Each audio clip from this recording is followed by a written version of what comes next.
असदुद्दीन ओवैसी साहब को बीजेपी का बी टीम कहने वाले सारे सेक्युलर नेताओं की आजम खान साहब ने बैंड बजा कर रख दी। तो एक जनाब है असदुद्दीन ओवैसी, जानते ही होंगे आप। वो एक खानदानी आदमी, इतने बड़े कायद, देखिए उनमें और मुझे बहुत लैला ओवैसी साहब बीजेपी की बी टीम है। क्या वो एनडीए के अघोषित गठबंधन से बाहर निकल आए हैं क्या? नहीं इत्तेफाक रखता मैं तुम्हारी सियासत से। आपका जवाब था मेरा, उसी से जवाब नहीं था, अपनी सफाई थी। 5 बार के मेंबर पार्लियामेंट है, मेरी कहाँ हैसियत हो।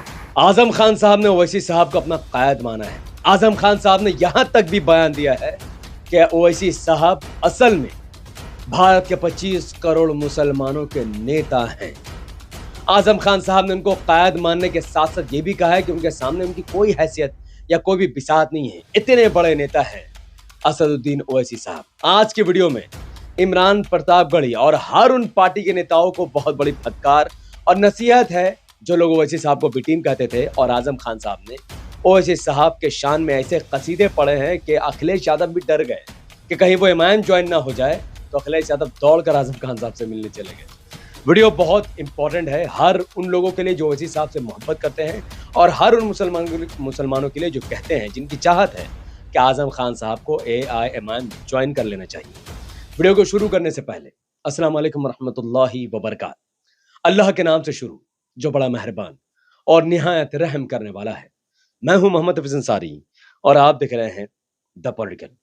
तो आजम खान साहब जेल से छूटकर रिहा हो गए। जैसा कि लोगों के अंदर ये अटकलें चल रही थी कि आजम खान साहब ओवैसी साहब को लेकर क्या बयान देंगे, क्योंकि असदुद्दीन ओवैसी साहब ने आजम खान साहब को लेकर यूपी इलेक्शन में जमीनी स्तर पर भी बयान दिए हैं और असेंबली में भी, यानी पार्लियामेंट के अंदर भी ओवैसी साहब ने आजम खान की रिहाई की मांग की थी और उन पर हो रहे जुल्म के खिलाफ न्याय की मांग की थी। इस चीज को देखते हुए भारत का मुसलमान बहुत बारीकी से आजम खान साहब के बयान को देख रहा था।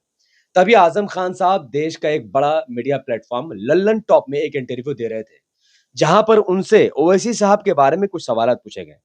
तो सबसे पहला सवाल उनसे पूछा गया, अब सुनिए 18 सेकंड का ये क्लिप। जैसी बात आप कहते हैं ना, वैसी बात ओवैसी साहब भी कहते हैं कि मैं तो राजनीति में, देखिए उनमें और मुझे बहुत लैला हूँ, सारे मजनू हैं। मैं गली में रहता हूँ और वो महल में रहते हैं। भाई मैं ये कब कह रहा हूँ? नहीं, आप जो गली गली तो जैसा कि आपने सुना कि आजम खान साहब कह रहे हैं कि मैं गली में रहता हूं और वो पूरे हिंदुस्तान में घूमते हैं। इसका क्या मतलब है, इसको थोड़ा समझिए। यहाँ पर कई लोगों को ऐसा लगता है कि जैसा कि ओवैसी साहब महल में रहने वाले बहुत बड़े नेता हैं और आजम खान साहब गली में रहने वाले छोटे नेता हैं, यानी ये ओवैसी साहब पर तंज है। लेकिन आजम खान साहब ने ऐसा नहीं कहा है। आजम खान साहब ने मामले को क्लियर करते हुए कहा कि हम एक गली के नेता है, एक पार्टिकुलर एरिया के सांसद हैं, वही की बात करते हैं, वहीं पर रहते हैं। लेकिन ओवैसी साहब पूरे हिंदुस्तान में घूमते हैं। ओवैसी साहब हिंदुस्तान के नेता है, हिंदुस्तानी मुसलमान के नेता है, दलित के नेता है, पिछड़ों के नेता, अगड़ों के नेता है। तो असद साहब की तुलना आजम खान से करना बिल्कुल गलत है और यह बात आजम खान साहब ने खुद कही कि मैं गली का नेता हूं। और असदुद्दीन ओवैसी साहब गली के नेता नहीं है, बल्कि वो पूरे देश, पूरे हिंदुस्तान के नेता है। दूसरी वीडियो में जब आप देखेंगे, जब उनसे पूछा गया कि आप पर तो इतने सारे मुकदमे हैं और असद साहब पर तो कोई मुकदमा नहीं है, देखिए क्या आजम खान साहब इसके बारे में जवाब दे रहे हैं। हैं, इसीलिए मेरे परिवार पर 350 मुकदमे हैं। मतलब ओवैसी साहब बीजेपी की बी टीम है? बिल्कुल भी नहीं, ये इल्जाम भी गलत है, ये इल्जाम भी गलत है। मुझे ये भी मालूम है कि उनकी कोई गुप्त मीटिंग नहीं होती। अब क्यों ये इंप्रेशन आप बनाते हैं? आज की वीडियो का ये सबसे इंपॉर्टेंट क्लिप था, जहां पर आजम खान साहब ने बहुत क्लियरली ये मेंशन किया कि असदुद्दीन ओवैसी साहब कोई बीजेपी का बी टीम या एजेंट नहीं है। उन्होंने इमरान प्रतापगढ़ी जैसे कांग्रेसी दलालों को उनकी औकात याद दिलाई है कि जो लोग बी टीम कहते हैं और कहते हैं अघोषित गठबंधन में है ओवैसी साहब, उनको भी जूता भिगा भिगा कर आजम खान साहब ने मारा है। आजम खान साहब ये कह रहे थे कि मेरे परिवार पर 350 मुकदमे हैं, तो तुरंत लल्लन टॉप का जो एंकर है वो कहता है कि पंकज त्रिपाठी नाम है उनका, उसने कहा कि ये क्या मतलब ओवैसी साहब बी टीम है इसीलिए उन पर कोई एफआईआर नहीं है। आजम खान साहब ने बहुत क्लियर कट कहा कि ऐसा नहीं है, उन पर एफआईआर इसलिए नहीं है क्योंकि वो बीजेपी का बी टीम है और आपको ऐसा लगता है, बल्कि इसलिए उन पर एफआईआर नहीं है क्योंकि वो बहुत बड़े नेता है। ओवैसी साहब इतने मजबूत नेता है कि वो गली गली नहीं घूरते बल्कि पूरे हिंदुस्तान में घूरते हैं। आजम खान साहब पर एफआईआर हुई तो यूपी में किसी को फर्क नहीं पड़ा, लेकिन अगर ओवैसी साहब के ऊपर एफआईआर हुई और उनको जेल भेजने की कोशिश की गई तो फिर हिंदुस्तान में ऐसा जनसैलाब आएगा कि पूरा पार्लियामेंट हिल जाएगा, पूरा व्यवस्था चरमरा जाएगी, फिर लोग अपने घरों में रह नहीं सकेंगे। देश का लोकतंत्र का दिवाला उठते हुए कोई बर्दाश्त नहीं कर सकेगा। और इसीलिए बार बार आजम खान साहब ये बात कह रहे हैं कि मुझ पर एफआईआर है क्योंकि मैं गली का नेता हूं, लेकिन ओवैसी साहब पर एफआईआर नहीं, मतलब वो बीजेपी का बी टीम नहीं, बल्कि वो बहुत बड़े लेवल के नेता है जिसके बारे में शायद भारत के मुसलमानों को भी समझ नहीं आ रहा है, और ये नासमझ इमरान प्रतापगढ़ी को भी इस बारे में समझ नहीं आ रहा है, और न ही इंडिया अलायंस के किसी नेता को। वेल, फिर जब उनसे पूछा गया ओवैसी साहब के बारे में कि आप तो उनके बारे में जवाब दे रहे हैं, आपका उनसे क्या मुकाबला है, तो आजम खान साहब ने जो जवाब दिया है वो काबिले तारीफ है, वो आप सुनिए। वो आपका जवाब था मेरा। हाँ, उसी से जवाब नहीं था, अपनी सफाई थी। मैं उन्हें जवाब देने की हैसियत में नहीं हूं। बहुत सीनियर आदमी है, कहीं ज्यादा पढ़े लिखे हैं, 5 बार के मेंबर पार्लियामेंट है, उनकी एक बड़ी पार्टी है, उसके विधायक हैं, सांसद भी। मेरी कहाँ हैसियत हो। जाहिर है कि आप देख रहे हैं कि आजम खान साहब असदुद्दीन ओवैसी साहब का किस लेवल पर सम्मान कर रहे हैं, किस लेवल पर उनकी तारीफ कर रहे हैं।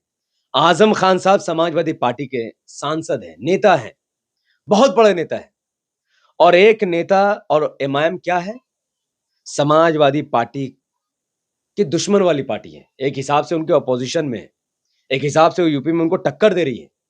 तो समाजवादी पार्टी का नेता आजम खान साहब का ओवैसी साहब के शान में इस तरीके से कसीदे पढ़ना साफ दर्शाता है कि चांसेस है, अभी भी दरवाजा खुला हुआ है। हो सकता है कि आजम खान साहब मन बदल ले, हो सकता है आजम खान साहब असदुद्दीन ओवैसी साहब के पार्टी में चल जाए, उत्तर प्रदेश का कमान संभाल ले, वी डोंट नो। लेकिन आजम खान साहब का इमाम के बारे में इस तरीके से तारीफ करना, ओवैसी साहब की खुलकर इस तरीके से तारीफ करना, ये तो दर्शाता है कि अब आजम खान साहब समाजवादी पार्टी में शायद टिकने वाले हैं, और अगर टिक भी गए तो किसी को बी टीम बोलने वो नहीं देंगे, और अगर कोई बोलेगा तो सबसे पहले पार्टी छोड़ने वाले आजम खान साहब ही होंगे। अब इस वीडियो में देखिए, जब उन पर कहा गया कि आप पर तो इतने सारे मुकदमे हैं, असद साहब पर मुकदमे नहीं, ये बहुत इंटरेस्टिंग है, इस वीडियो को आपको समझना चाहिए। आप पे 114 मुकदमे हैं जिसका आपने जिक्र किया, ओवैसी साहब पर ऐसा कुछ नहीं। बीजेपी के टारगेट पर आप ही क्यों? भाई, मैं कम सलाहियत आदमी, चोर उचक्का, वो एक खानदानी आदमी, इतने बड़े कायद, उन पर कैसे हो जाएगा?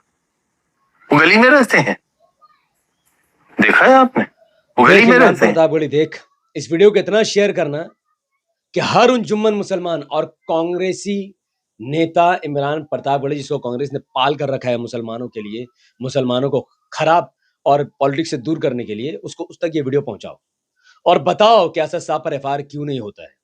इसका जवाब खुद आजम खान साहब ने दिया है। आजम खान साहब जवाब देते हुए क्या कह रहे थे कि वो कम सलाहियत वाले आदमी हैं, और असद साहब इतने बड़े कायद हैं, इन्हें असदुद्दीन ओवैसी साहब को अपना कायद आजम खान साहब भी मान चुके हैं। देश के बहुत सारे जुम्मन मुसलमान, गुलाम मुसलमान शायद नहीं मानते, लेकिन आजम खान साहब भी उनको कायद कह रहे हैं, और बार बार कह रहे वो क्या गली में रहते हैं। इसका मतलब साफ है कि वो गली कुचे के नेता नहीं है, वो देश के नेता है, देश के 25 करोड़ मुसलमानों के नेता है, दलितों के नेता है, आदिवासियों के नेता है, देश का लोकतंत्र बचाने वाला एक नेता है। वो गली कुचे का नेता नहीं है जिस पर एफआईआर करके आप आराम से उनको जेल में भर देंगे, ऐसा नेता नहीं है। और मैं आजम खान साहब का बहुत शुक्रगुजार हूं कि इतना हक बात कहने की हिम्मत और ताकत उन्होंने, जुर्रत दिखाई उन्होंने। समाजवादी पार्टी में रहकर इतनी जुर्रत दिखाना यह हर किसी नेता के बस के बात नहीं है, जो ओवैसी साहब के बारे में आजम खान साहब ने बताई। और जब उनसे पूछा गया कि ओवैसी साहब देश के मुसलमानों के नेता है, तो उन्होंने क्या कहा, सुनिए। असदुद्दीन ओवैसी भी एक मुस्लिम नेता की देश के माने कोई जाते शक नहीं। तो आजम खान साहब इस बात को बखूबी मान रहे हैं कि असदुद्दीन ओवैसी साहब देश के नेता है, देश के 25 करोड़ मुसलमानों के नेता है। आजम खान साहब की तुलना ओवैसी साहब से नहीं की जा सकती है। ओवैसी साहब आसमान है तो आजम खान साहब जमीन है, और इमरान प्रतापगढ़ी जैसे लोग आजम खान साहब के पैर के धूल के बराबर भी नहीं है। ये नेता का एक लेवल है जिसको आजम खान साहब समझ रहे हैं, लेकिन इमरान प्रतापगढ़ी जैसे दलाल नहीं समझ रहे हैं, जो हमारे कायद को बीजेपी का बी टीम कहते हैं। तो ये वीडियो मैं डेडिकेट करता हूं आजम खान साहब और ओवैसी साहब के लिए। पूरा डेडिकेशन है। यानी असद साहब ने बहुत इतना ऊंचा मकाम हासिल किया है कि विपक्ष का नेता अब उनकी तारीफ कर रहा है। और सचिन पायलट ने भी असद साहब को बहुत क्लीन चिट देते हुए कहा कि भाई वो कोई बिटीम बिटीम नहीं है।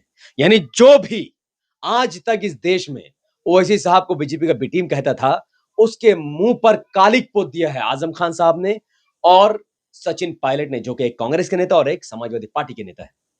तो अल्लाह से हम दुआ करते हैं कि आजम खान साहब इसी तरीके से हक इंसाफ वाली बात करते रहे, इसी तरीके से ओवैसी साहब को बिटीम कहने वाले का अल्लाह ताला मुंह काला करे और ओवैसी साहब को अल्लाह हिफ्जो अमान में रखे और आजम खान साहब को भी AIMIM पार्टी में ज्वाइन होने की अल्लाह हिदायत दे, ताकि उत्तर प्रदेश में एमआईएम एक बड़ी पार्टी बनकर उभरे और उत्तर प्रदेश में एमआईएम की सरकार बन सके।